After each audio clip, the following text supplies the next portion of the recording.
Jadi ada syarafun nasab, kemuliaan nasab yang dipunyai Imam Syafi'i radhiyallahu anhu.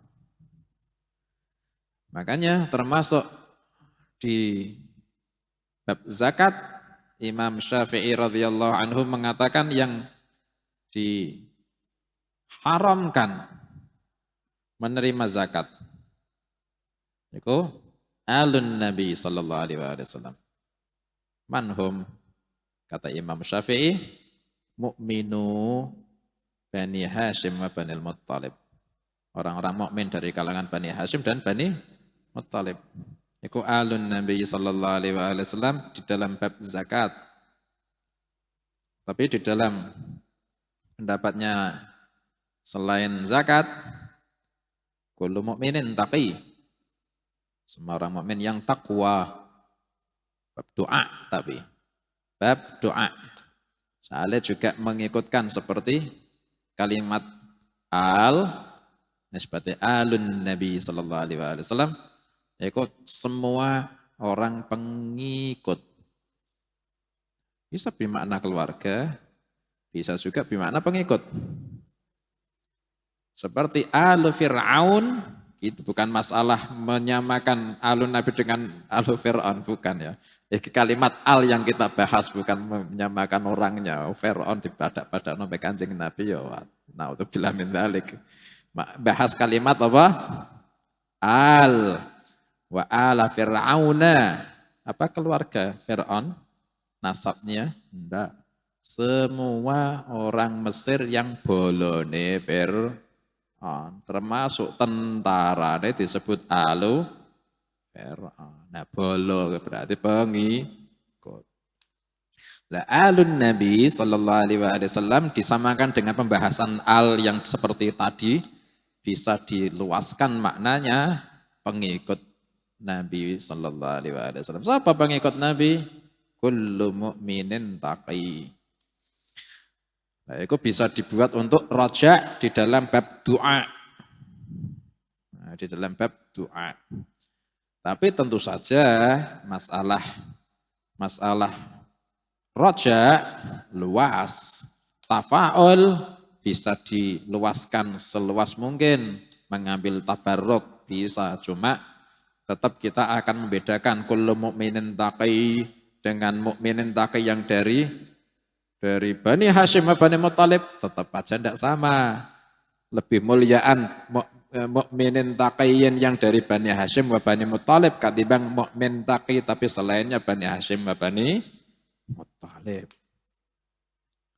Soalnya ada dua kelebihan, yaitu pertama pengikut mukmin taqi, yang kedua syarafun nasab. Kemudian kalau Imam Syafi'i Bani Muttalib, sedangkan Rasulullah sallallahu alaihi wasallam Bani Hashim. Ini dari mana Imam Syafi'i di dalam bab zakat menyejajarkan Bani Muttalib dengan Bani Hashim? Ketika Imam Syafi'i mengatakan man harumat alaihimuz zakah, yang diharamkan dikasih zakat, itu adalah alun Nabi sallallahu alaihi wasallam. Haram dikasih zakat. Soalnya mereka sudah disucikan sama Allah sesuci-sucinya. Sedangkan alun Nabi sallallahu alaihi wasallam tahharahumullahu tathira, disucikan sesuci-sucinya. Sedangkan zakat adalah ausakhun nas, kotorannya orang-orang. Jangan ngotori. Air yang suci sangat suci dengan kotoran. Zakat ini kotoran. Makanya haram kalau dikasihkan ke wadah yang suci. Gelas kristal, Masya Allah, suci, mahal. Dikasih najis, kotor, ya haram gitu. Nah, alun Nabi sallallahu alaihi wasallam itu disucikan sama Allah, tahharahumullahu tathira. Alasan pertama. Alasan kedua, kata Imam Syafi'i radhiyallahu anhu, mereka sudah dicukupkan dengan khumusul khumus. Sudah dicukupkan dari kefikiran dan hajat dengan sebab mereka sudah dapat jalan khusus yaitu khumusul khumus. Nah, itu mereka sudah tidak membutuhkan zakat atau menerima zakat. Nah, Imam Syafi'i mempunyai dua illat. Yang pertama, tuhrohom, kesucian mereka. Yang kedua, mereka sudah cukup dengan penghasilan dari khumusul khumus. Akhirnya muncul, pertama, dari mana Imam Syafi'i menyejajarkan alun, dari mana Imam Syafi'i memaknai alun Nabi sallallahu alaihi wasallam di dalam bab zakat dengan Bani Mu'minu, Bani Hashim, Bani Muttalib. Ini loh dari mana? Nah, gitu. Kenapa enggak Bani Hasan wal Husain? Yang kedua, bagaimana kalau salah satu dari dua illat itu hilang? Yaitu sucinya Ahlul Bait atau Ahlun Nabi. Yang kedua, dicukupkan dengan khumusul khumus. Ini bagaimana kalau salah satunya itu hilang? Kira-kira yang iso hilang apa nih? Kesucian mereka yang hilang. Kesucian mereka itu iradatullah. Siapa yang bisa menghalangi iradatullah? Innama yuridullahu liyudhhiba 'ankumur rijsa ahlal bait wa yudhhirakum tathira. Allah yang punya kehendak mensucikan mereka. Siapa yang bisa menghalangi kehendaknya Allah, maka kesucian ahlul bait tidak akan hilang. Itu iradatullah, tidak akan ada yang bisa menghalangi. Tapi yang satu bisa hilang tidak? Khumusul khumus. Sekarang hilang. Siapa yang ngasih khumusul khumus? Nah, ini dari situlah para ulama membahas. Kalau begitu, kalau Imam Syafi'i mengatakan ijtihadnya bahwa Ahlun Nabi tidak boleh menerima zakat karena dua alasan, ini terkumpul, maka haram menerima zakat. Maka kalau salah satu ini tidak berkumpul, maka keharamannya pun sudah bisa tidak diterapkan lagi, maka boleh. Soalnya tidak menerima khumusul khumus. Meskipun kesuciannya masih ada. Paham? Hah? Paham? Selanjutnya sikap kita, gimana? Kalau kita kepingin memberikan zakat, fukara. Orang selain alun nabi, selain alun nabi. Ini uang zakat ini. Kotoranku berarti. Ya kan? Ausakhun nas, zakat itu kotorannya orang-orang. Fukara, tak kasih zakatku. Ini tak kasih zakatku, fukara. Fukara yang satu lagi. Ini fukara tapi alun nabi. Oh jangan, tidak tak kasih. Terus yang selain alun nabi aja. Fukara yang selain alun nabi tak kasih. Selain alun nabi tak kasih. Ngaplo. Butuh juga ini, fakir juga. Alasannya alun nabi. Oh jangan, nggak boleh zakat. Lihat aneh. Ya ngaplo. Adabnya gimana? Tak kasih. Boleh kalau mereka tidak menerima khumusul khumus. Soalnya keharaman menerima zakat hasil ketika dua ilat ini terkumpul. Nah, kalau tidak terkumpul, berarti keharamannya juga tidak bisa diterapkan. Tapi, apa kita kasih gitu aja? Boleh, sesuai fikih. Tapi ada ingat, masih ada kesucian mereka loh. Apa kau mau ngotori air suci? Ada gimana? Oh, ini alun nabi ini. Oh jangan zakat. Ini aja dompetnya buka. Hadiah li ikrami qarabati Rasulillah sallallahu alaihi wasallam. Hadiah memuliakan keluarganya Rasulullah sallallahu alaihi wasallam. Tetap dikasih, tapi bukan dari hasil zakat. Zakat kotoranmu, tapi dari hadiah saling memuliakan alun Nabi sallallahu alaihi wasallam. Nah, gitu. Itu dilihat, dilaporkan sama Nabi sallallahu alaihi wasallam, oh ridho, senang Nabi. Tunggu nanti yaumil kiamah. Tak gandeng tanganmu. Nyeneng ke gitu. kasih zakat. Suci loh itu. Yang kedua, Imam Syafi'i kenapa dalam makna alun Nabi sallallahu alaihi wasallam dalam bab zakat itu mukminu Bani Hashim wa Bani Muttalib. Mukmin dari kalangan Bani Hashim dan Bani Muttalib. Lah yang keluarga Nabi sallallahu alaihi wasallam, Nabi sallallahu alaihi wasallam dari Bani Hashim, bukan dari Bani Muttalib. Memang kerabat. Hashim punya saudara Muttalib. Hashim bin Abdi Manaf, Muttalib bin Abdi Manaf. Tapi yang menurunkan Nabi Sallallahu Alaihi Wasallam adalah Bani Hashim. Dari mana Imam Syafi'i menyejajarkan mukminu Bani Hashim wa Bani Muttalib?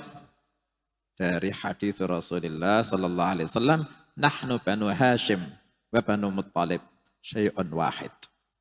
Kami, kata Nabi Sallallahu Alaihi Wasallam, kami, Nabi yang bersabda, kami Bani Hashim dan Bani Muttalib syai'un wahid adalah sesuatu yang satu. Kita punya kemuliaan, itu ada pada mereka. Kita punya hak, itu juga dipunyai mereka. Dari situ Imam Syafi'i berpendapat kalau gitu dilarang memberikan zakat buat Bani Hashim, maka dilarang pula memberi zakat kepada Bani Muttalib. Berarti mukminu Bani Hashim, Bani Muttalib.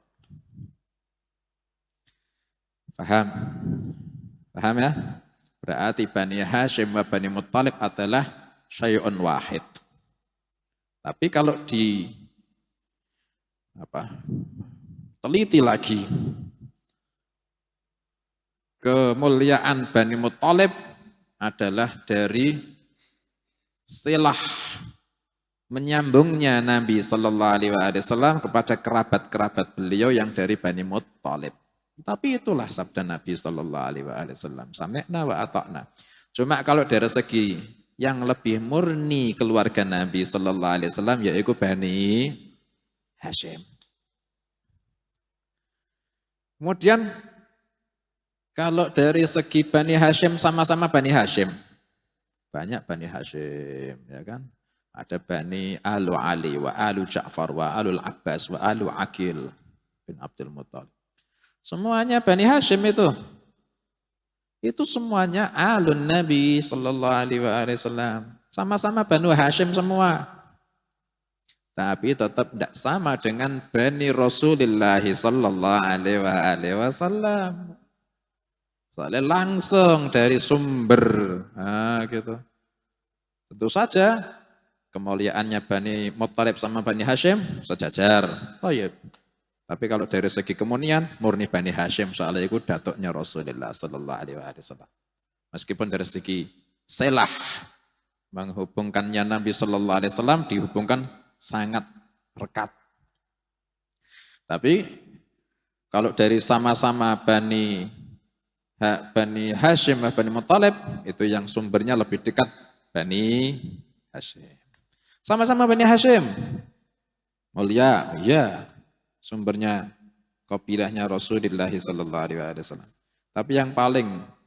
Tapi dari semua Bani Hashim tidak ada yang menyamai derajatnya Bani Rasulullah sallallahu alaihi wasallam. Bani Rasulullah itu siapa? Bani Fatimah Az-Zahra alaihimussalam. Sayyiduna Al-Hasan wa Sayyiduna Al-Husain. Anak-anaknya Sayyidah Fatimah Az-Zahra, ada Sayyidah Ummu Kulthum, ada Sayyidah Zainab, ada Sayyidina Al-Hasan, Sayyidina Al-Husain. Itu tidak bisa disamakan dengan Bani Hashim yang selain dari Bani Fatimah Az-Zahra. Sampai sekarang banyak Bani Hashim sampai sekarang. Ada keturunannya Sayyidina Abbas, sampai sekarang ada. Ada keturunannya para sahabat yang sama-sama Quraisy.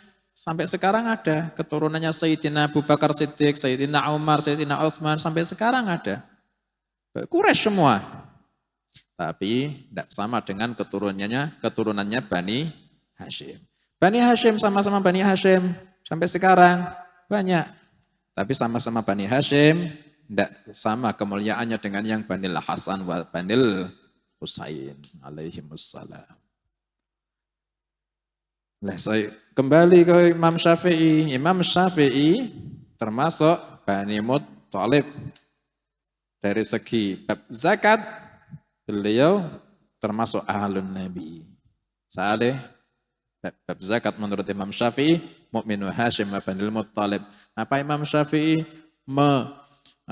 punya maksud memuliakan dirinya sendiri, mentang-mentang Banil Muttalib? Enggak, Imam Syafi'i punya dalil.